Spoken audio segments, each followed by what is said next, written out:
Hello, I'm Marilyn Slater, and I'm an alcoholic. Hi, Marilyn! And I am really happy to be here. I love this community.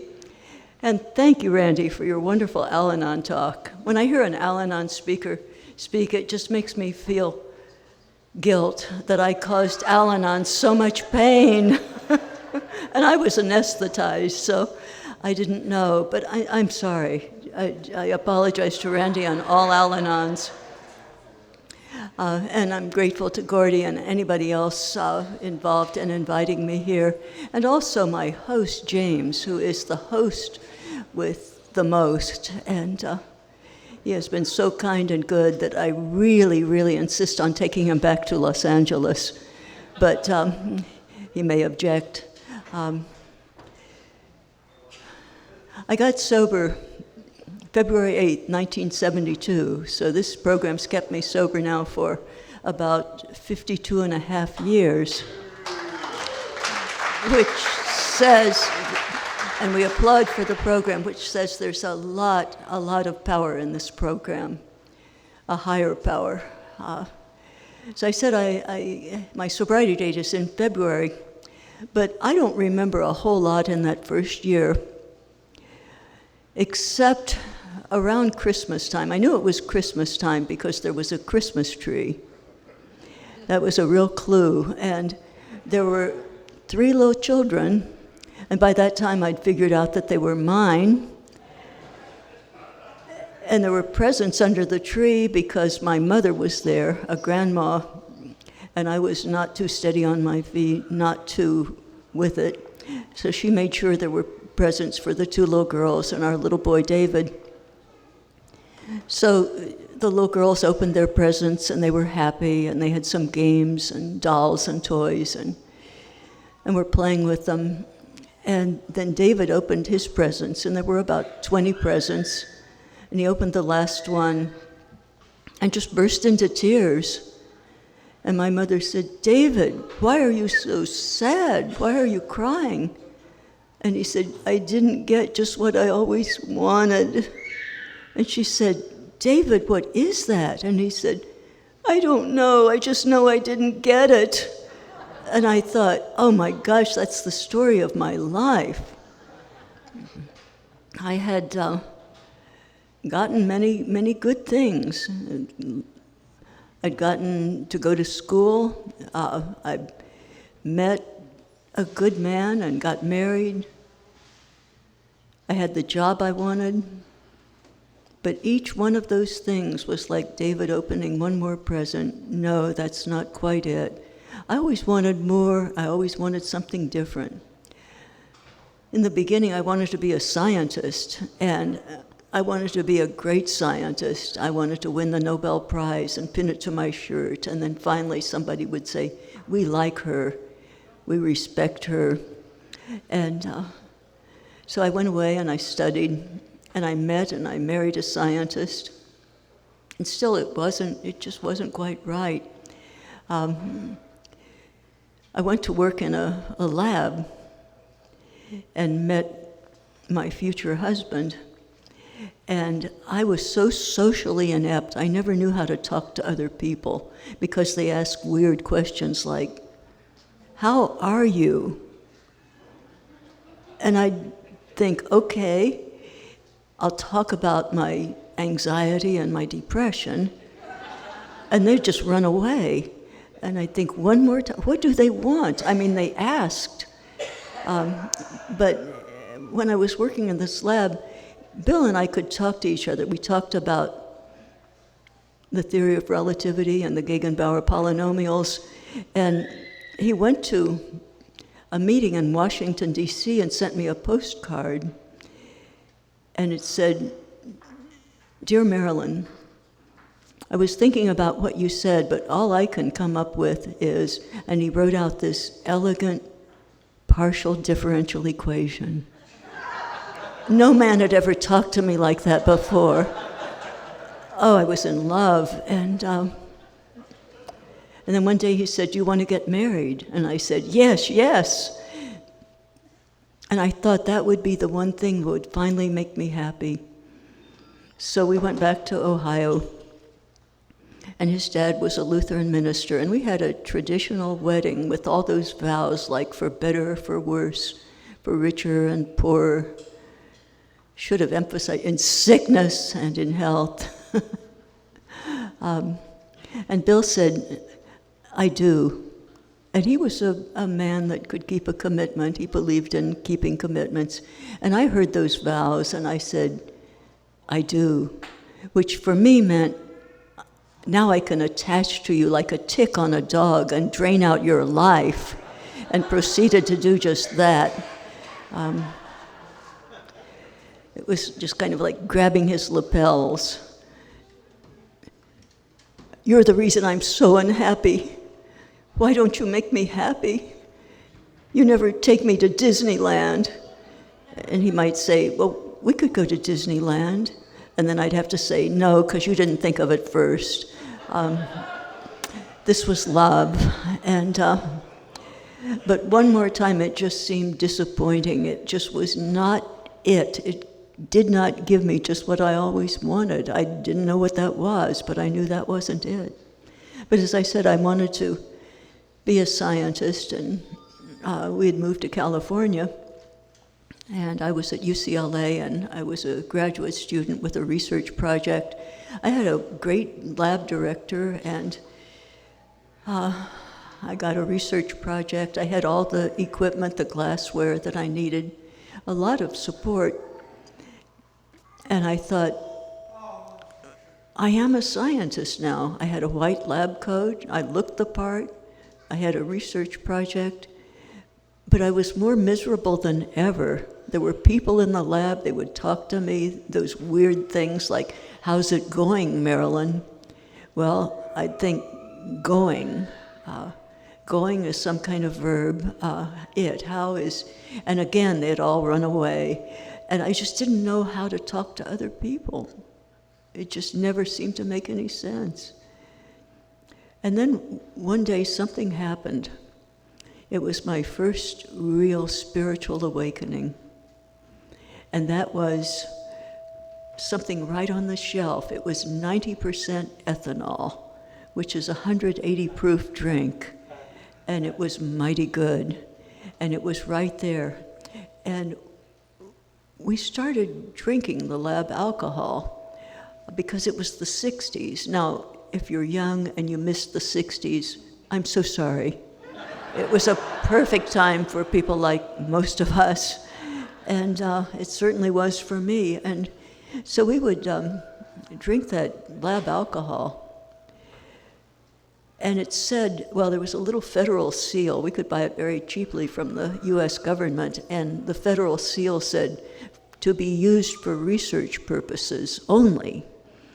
Well, we started doing research. I mean, the effect of this stuff on the human personality, and that qualified. So we did a lot of research. There was a guy in the lab, Brian, that was making something he called a derivative of lysergic acid, just later known as acid. I mean, he was actually brewing that up in the lab. And he put it on filter paper and dried it and would cut it into little squares. And so we had seminars, and they were always in a dark room with a projector and slides. And so he would say, "We're going into the seminar," and he'd pass these little squares out, and he'd say, "Just put this on your tongue, and when you go into the seminar, it's going to bring out all the color in the slides." Well, we'd go into the seminar, and every now and then somebody would scream really loud and run out. I guess too much color, maybe.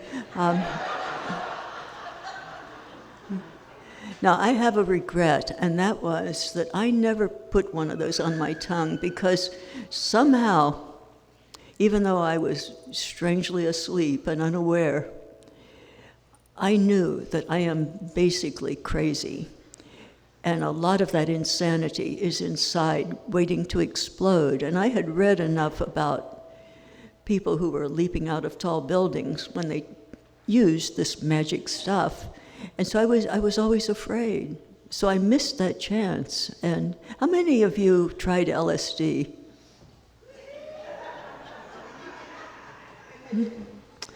Yep, well, it's too late now for me.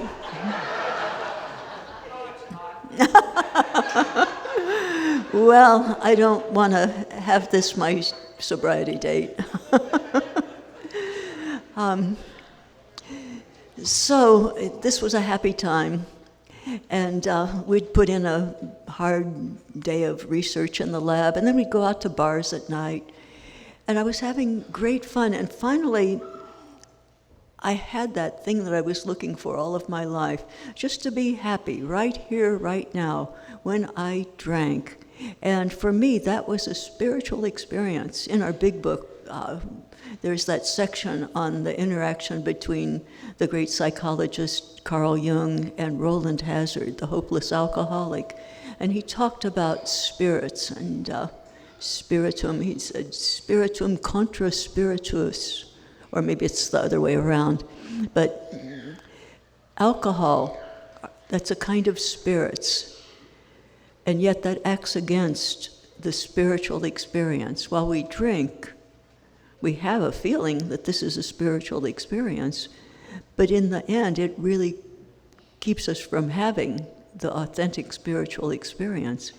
And that was what was happening to me, that I had this feeling when I drank that I am now doing super science. I'm going to win the Nobel Prize. I mean, it's guaranteed. This is terrific. And what had happened was that I like to drink, and I like to drink all the time, not only the stuff on the shelf, but I also love beer. So I brought in cases of beer into the lab, and even in the 60s, I knew I couldn't just pile it up on my desk and drink it all day in the open. So I put it in this great big refrigerated room we called the cold room, where you needed to keep stuff cold, obviously, and do some experiments there if you need to. There were benches. So I was working on muscle protein, so I changed it to muscle protein at low temperatures. I just moved into the refrigerator where my beer was. So I'd have some lab alcohol, and then I'd go and put on a heavy parka and mittens and go in the cold room and then have some beer chasers, like maybe a case. And I felt that I'm doing this great work, but I also had this big parka and mittens on, so it's kind of hard to do careful work in science with mittens on, but it felt like I was. And then one day the director asked that question he often asked, how's your work going? And I'd say, oh, so well, so well. And he would say, that's good, and he'd leave me alone. But after a little while, he said, how's it going? And I said, oh, just fine. You need any help? Nope, it's just fine. And he said, good, I want you to give a talk to the lab, and I want you to begin to write this up, because you need to publish what you're doing. He's saying something here. Brain was trying to grasp what that meant for me. Okay, so I looked in my lab books, and there were a bunch of places where I'd spilled acid, so a lot of it was eaten away, and then also a lot of beer stains. But I could see through the beer stains pictures of the lab mice that I'd drawn, and a few limericks or two that I'd written. There was a young man from Nantucket. I didn't see anything on my research project. Now, I guess I should have known at that point that I was an alcoholic. I mean, I was about to lose my career because of my drinking. But it never occurred to me that alcohol played any part in that. But because I was a practicing alcoholic, I did not have anything like we have when we come to the program of Alcoholics Anonymous, namely facing up to the truth, to reality. I could have gone to the director and said, I am so sorry. I've occupied this space, I've used equipment, I've spent lab money here, and I haven't done anything, but if you give me another chance, I'll try to do a good job, because you see, I have realized I'm an alcoholic, and I've gotten sober in a fellowship of Alcoholics Anonymous. How can I undo the damage I've caused? That was so beyond any thought that I had. So of course, I couldn't do that. My way of coping was denial. I just went home, sat on my couch, and eventually mailed the keys back to the lab without saying anything to anybody. But I knew that was the end, and so I had plenty of time to drink, and I did that. And I knew I was going to die. I was getting sicker. And I could tell because every day the grim reaper would come for me, black robes, that scythe that he carries. This is the day I die.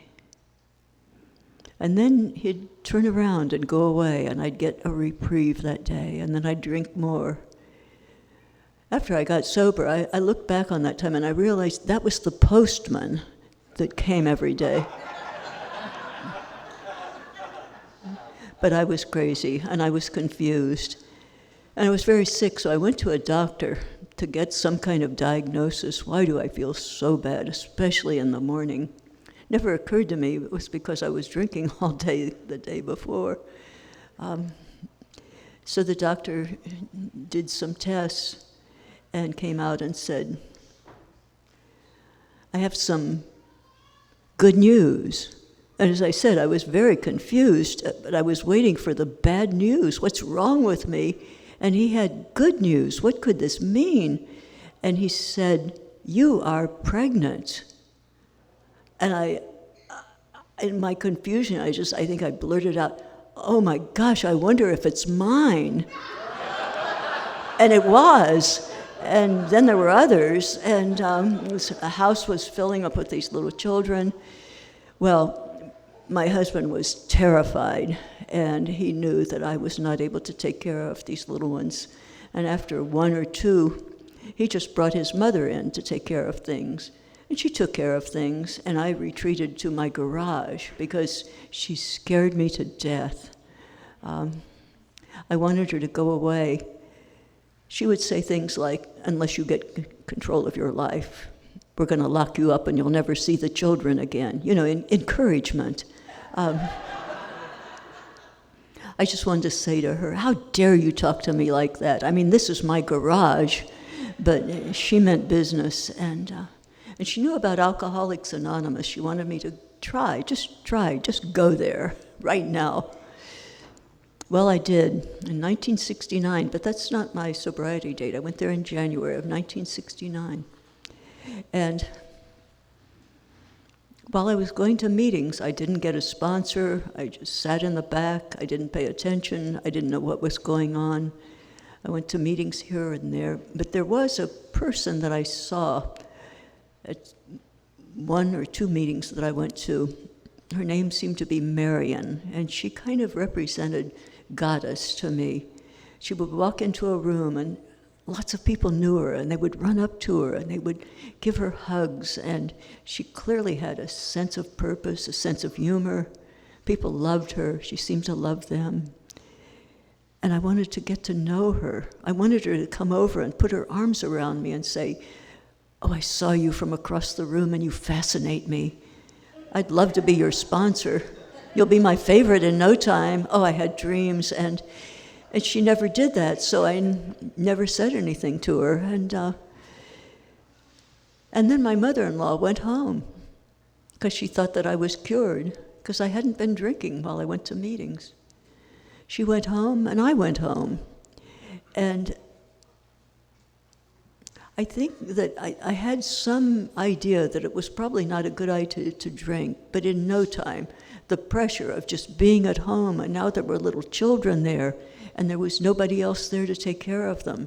And Bill would come home around 5 o'clock and expect food. And I would think, why doesn't he bring it? So much pressure. Doesn't he see? And then he was establishing his career as a scientist, and he'd go back to work at night, and then there were little children, and they needed bed and baths and story, and it had to be done in the right order.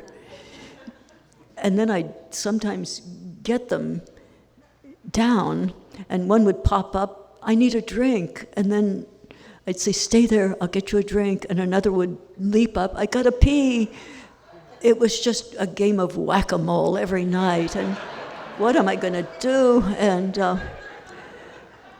And during all of this time with this pressure, I just thought, if I could have a couple of drinks, I could do this. Just a couple. I mean, I have to be careful because I went to AA and, they give us all kinds of warnings. And that did the trick. I mean, once I started drinking again, the pressure was off and I was functioning well, I thought. Apparently not, because I was coming out of a blackout day after day in the garage, and my mother-in-law had moved back in. And I don't know how that happened. I do believe that our disease progresses even while we stay sober, because I've been sober a long time now, and I've had many friends in my home group who have, after some period of time, decide that they can handle alcohol, and they start drinking again. And many of them have been dead after a very short time or hospitalized. Our disease seems to progress, and mine certainly did.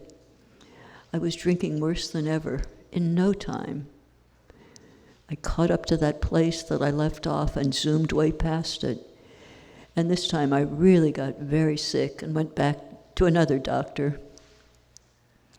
And the news was bad. You are a chronic alcoholic. You need to be hospitalized. You don't have much time left if you continue to drink like this. And I just thought, this doctor is crazy. This can't be true. So I just went home and drank a little bit more. But the end was really near for me, and there was something inside that knew that.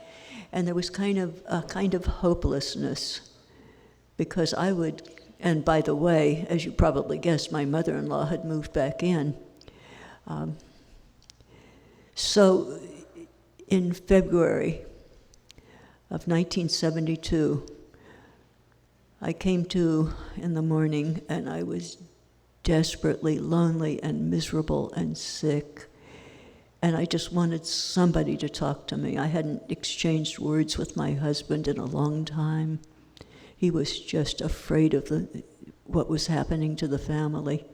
And of course I couldn't talk to my mother-in-law. She scared me to death. Sometimes my own mother would come to relieve her. I couldn't talk to her because I could just see how sad and ashamed she was. So it was a bleak time. And I called central office, LA, Los Angeles central office of Alcoholics Anonymous, because I knew that those people would talk to me. And I was desperately lonely. Please talk to me. And I would do that occasionally. And they'd ask that question, do you have a drinking problem? And I would always say no. And then they'd want to get off the phone. And I'd beg them to stay. And this morning I was so lonely, and I called, and pretty soon this person asked the question, do you have a problem with alcohol? And of course I said no. But please talk to me. Just talk to me. I'm so lonely. And she said, okay, I'll talk to you. And we talked for a little while, and she said, have you had a drink today? And I said, I told you, I don't drink. Just talk to me. Okay, so we talked some more, and then she said, how much do you drink? And I said, I gotta go now. And she said, don't go. Tell me your address. And she sent someone to get me. And that was Lorena, who paid a 12-step call on me. And she is sober in Ojai, California to this day. Still being of service, way over, I think 54 years sober now. So she was fairly new, but she came to visit me. And she told me the saddest story, that she'd been working and she lost her job because of drinking. And her family was threatened by her drinking. And tears were coming down my cheeks because of this sad story. And it was so different. She didn't talk to me about what was going on with me at all. She didn't ask questions. so different from these adults in my life, like my husband, my mother, my mother-in-law, who always told me what I was doing wrong, that I'm drinking and endangering the children. I must stop drinking. Lorena was just talking about herself, telling her own story. And it was making me very sad, because it was a sad story. Now, I didn't identify with it, but I just heard it. And then she acted like she was happy, and she said, but I don't feel that way anymore, because I went to this fellowship and my life is good. And I'd like to take you to a meeting, she said. And oh, no. The only thing attractive about Alcoholics Anonymous at that time was Marion, whom I still remembered, but everything else about the fellowship was scary. Once I started drinking again, AA did not look good. It just looked like some kind of torture chamber where somebody would hand you a mop and say, mop this mile-long hall, and it would just be gray misery from here on out, never drinking and being absolutely terribly miserable. So that's how it looked. So of course I didn't want to go. But I did remember Marion as that beautiful, wonderful thing in the fellowship. But Lorena said, come to a meeting with me. Oh, no, I don't need that, I told her. And then she said, but I do. You see, that's what gives me this good life. I have to go to meetings. And I just hate to go alone. I just can't go alone. I usually go with my friend, but here I had to come see you, which I wanted to do, but now, if you don't go with me, I would have to go alone, and I don't know whether I could do that, but I need to do that. And it brought out the nobility in me. I mean, okay, I'll do it. I had to do that for her as a favor, and all right, so we went to this little quiet meeting, 26th and Broadway in Santa Monica, part of Los Angeles. And we got up, and I said, I'll just sit out here on the porch, and you go on in, and I'll wait for you. She, oh no, the scariest part is walking through the door. I need to have somebody walk through the door with me. Just come in, just walk through the door. And before long, I was walking through the door, rising to the noble stance that I had before. And, well, just sit down with me here in the front row. All right. Well, the first half, I don't remember. Something terrible. Noise, rattle, coffee break. And then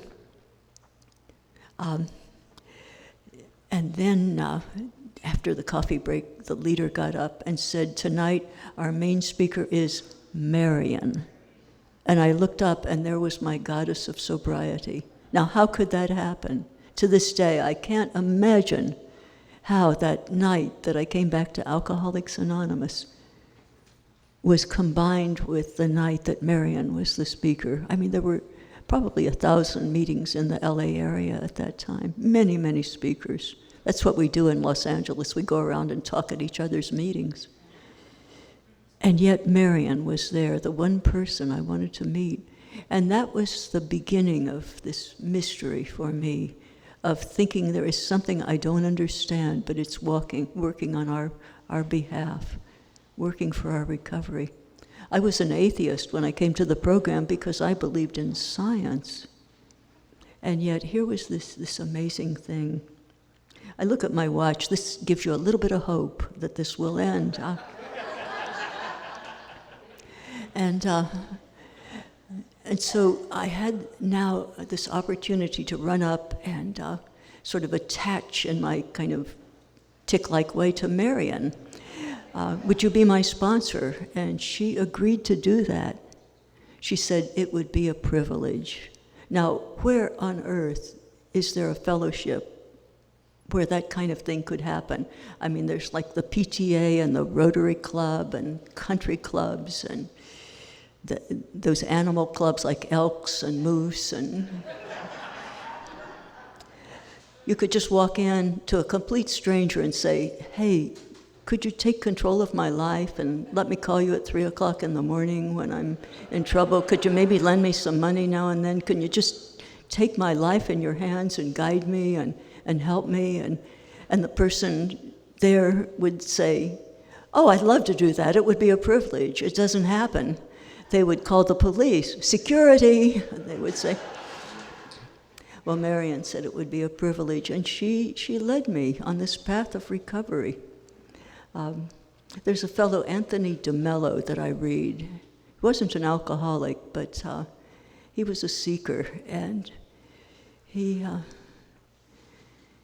told about waking up. As Dr. Jung said, we have to have a spiritual experience, a spiritual awakening. Bill Wilson wrote about that. Having had a spiritual awakening as the result of these steps, and then adding Appendix 2, the spiritual experience. It can be sudden or it can be the educational variety, but we need to wake up. And Anthony DeMello talked about that. It's like mother going in and saying, "Wake up, son, wake up." And son says, "Oh, no. Let me go back to sleep." Okay. She comes back, "Son, wake up." "Oh, no. Why? Why do I have to wake up?" She said, "Because it's time for school, and you're the principal." So I was all grown up, but I had to wake up, and when I was about 3 years sober, mine was kind of sudden. The veil parted, and I came into contact with a higher power, a God of my very own, that was very real for me. And it was kind of the feeling of, "You've been there all along, haven't you?"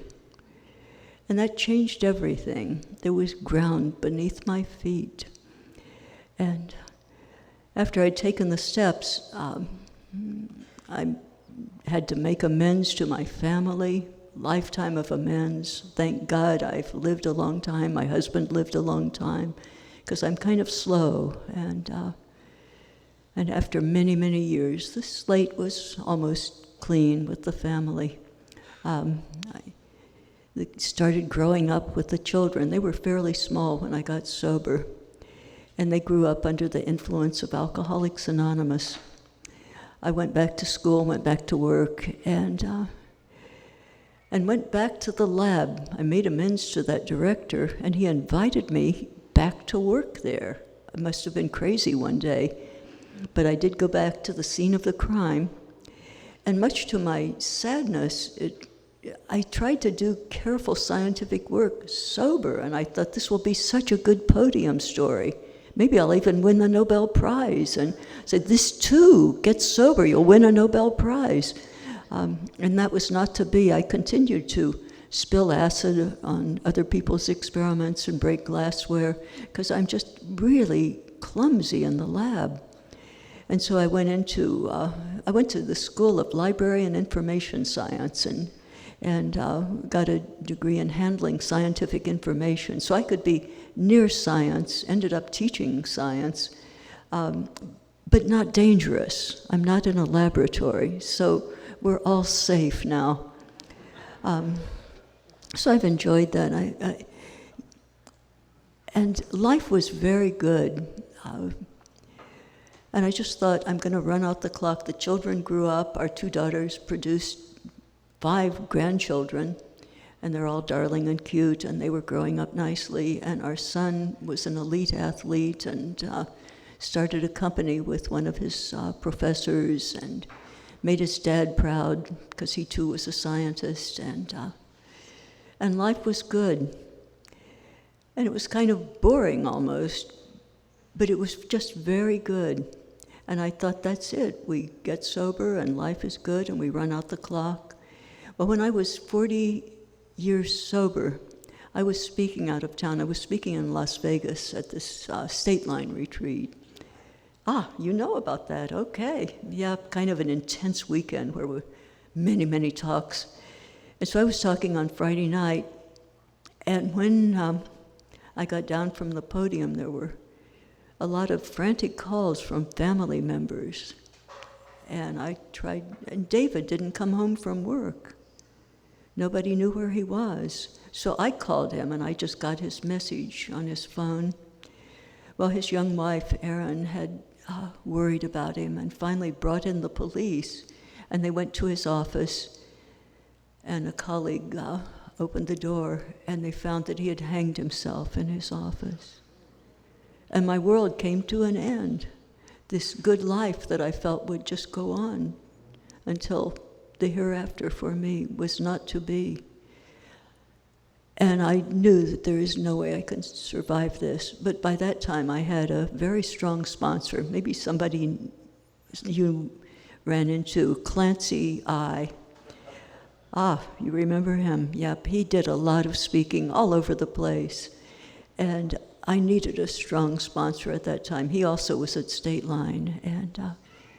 And I called him and he said, I'm going to tell you what to do. You have 40 years of sobriety, so you can be that strong person for your family. Go home and start comforting your husband. You'll have a couple of years of hard grief, but you'll make it through because you'll have the program. Be there for your family. And I believe in strong sponsorship. I sponsor many women, and I think it's one of the greatest gifts of our program, either way, to have a sponsor or to sponsor. And when Clancy gave me that direction, it was a hypnotic suggestion, really, because I when the chips are down, I listen to my sponsor and I take that direction.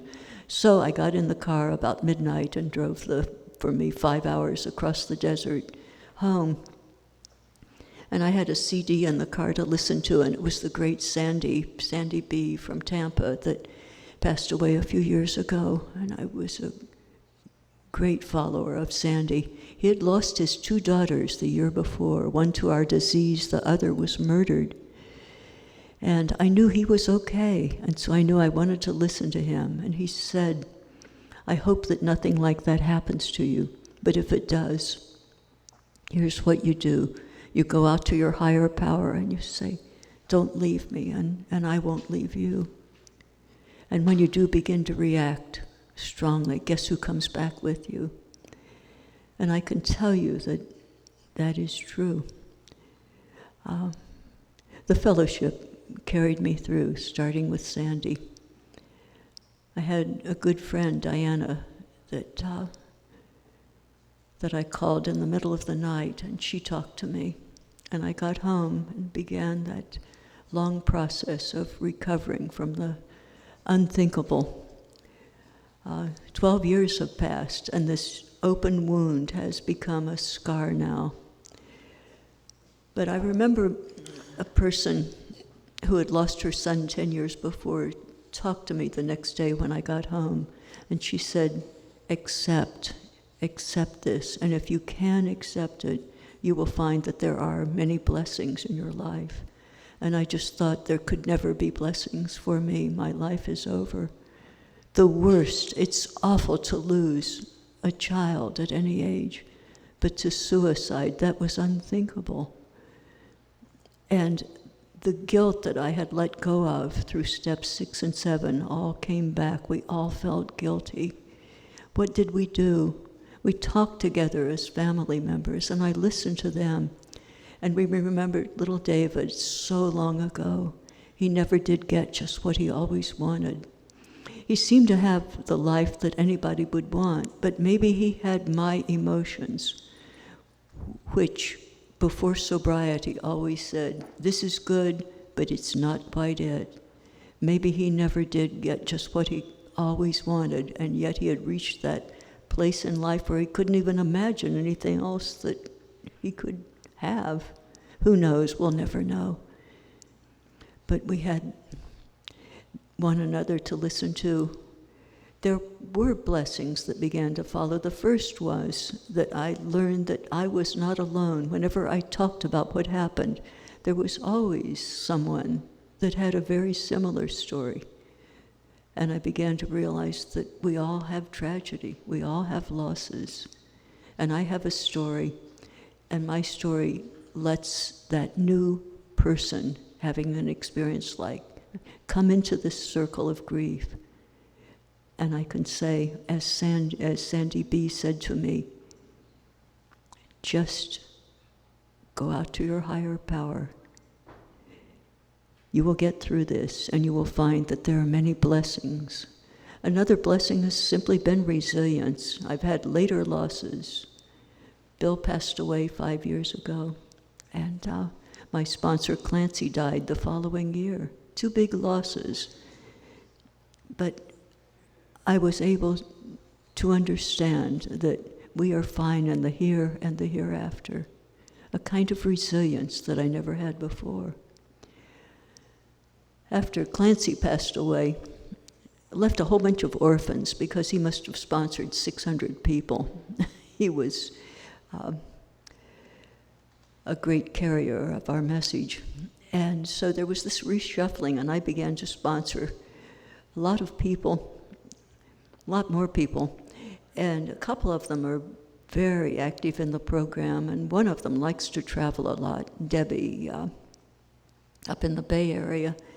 And I started going on some trips with her, and I've probably traveled more in the last 5 years than ever before in my life, just because of these new people in my life and new adventures. We go to other countries and we do AA things there. One of the trips was to Egypt, and we went to some meetings. We took a lot of literature, and we also had fun. I got to ride a camel, and we went in pyramids.